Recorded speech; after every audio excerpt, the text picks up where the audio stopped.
Un accident de ski, et voilà, l'incisive centrale supérieure droite est fracturée au ras de la gencive. Cette restauration d'une seule incisive centrale supérieure est le challenge esthétique le plus difficile pour le chirurgien dentiste et le prothésiste. Il serait plus facile de faire les deux incisives centrales qu'une seule.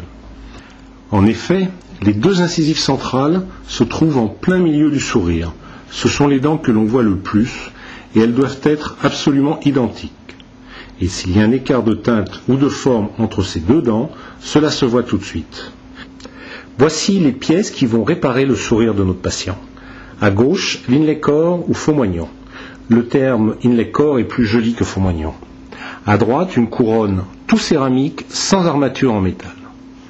L'avantage des couronnes tout céramiques sans armature en métal est un résultat esthétique bien supérieur aux couronnes avec armature en métal.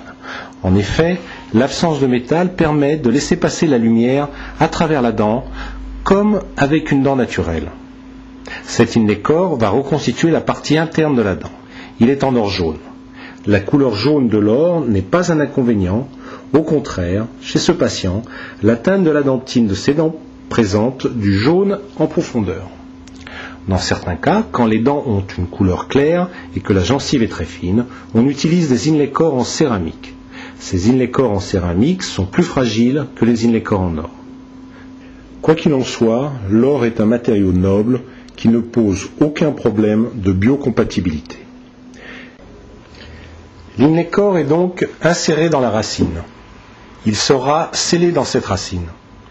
L'inlay-core reconstitue la dent et de plus, il donne la teinte en profondeur.